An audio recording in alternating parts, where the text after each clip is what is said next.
Hi, I'm Kim Eddleston from Northeastern University, and I'm really happy to be here today with Doug Baumoel, who's an expert in family business consulting with Continuity Consulting right here in Boston, and has just written a great book on deconstructing conflict through all his years of experience working with hundreds of family businesses, helping them to thrive and survive.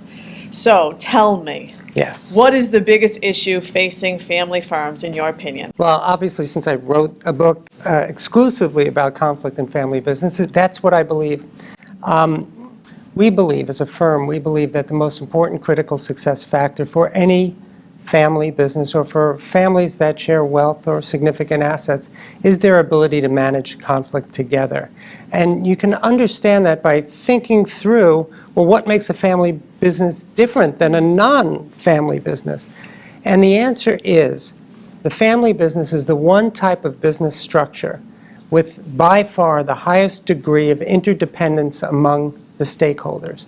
Family business stakeholders are interdependent emotionally, obviously, professionally, economically, socially, generationally, legally, and the list goes on and on. And anytime you have a system that has a large degree of interdependence, you have a high potential for conflict. And you can, a good example of that is, imagine you're on a deserted island. If you're alone on a deserted island, there's nobody with whom you're going to compete for resources. There's nobody with whom is going to challenge your values and your beliefs. Nobody with whom you have a grudge. Nobody who's trying to exert power over you. But start adding people to that island, and all of those dynamics will happen.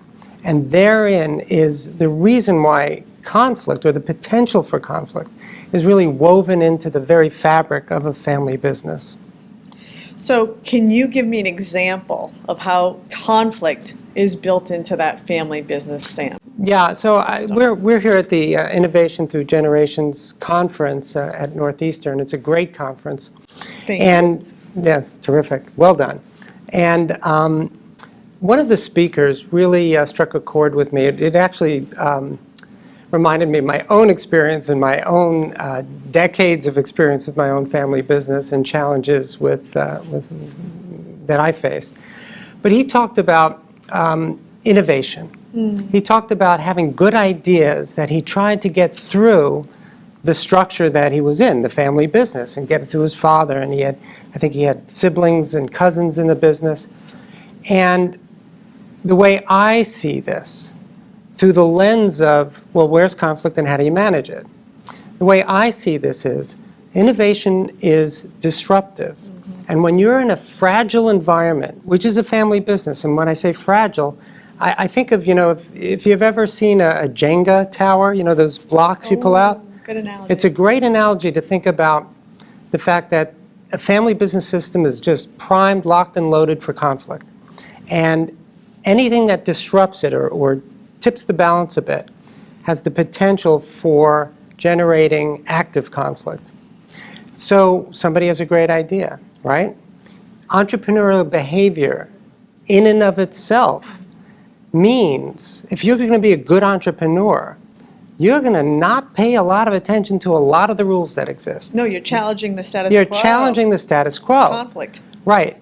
And in a system like that, when entrepreneurs break the rules, that's how they make advances and that's how they innovate.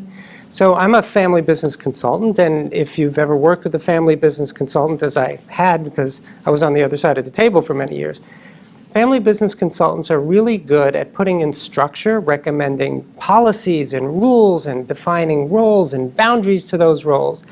That's great. But what's the unintended consequence? The unintended consequence of a system with a lot of rules and structure, where's the innovation going to happen? So the trick is, and so these rules, let's talk about the rules for a minute.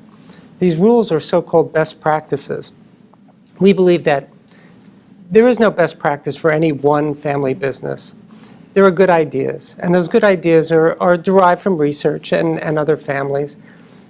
But the best practice for any family that we're working with hasn't been written yet. And maybe today's creative solution to their specific problem is tomorrow's best practice. So if you're in a situation where innovation is crucial based on where the company is in its life cycle and whatnot, and I would say innovation is always crucial, but sometimes it's more crucial than at others. But you want to keep that entrepreneurial spark alive. You want innovation. And if you're not the founder, if you're the next generation or the generation after that, to be aware of the fact that in order to manage conflict, rules and policies and structure are necessary. But as you're designing those structures and those policies, have an eye out for, well, how is innovation and entrepreneurism going to break through that system? Because it must. So you're actually saying sometimes conflict is good. Conflict is good. Conflict means you're challenging the status quo. But it's how you manage that and not let it get out of hand.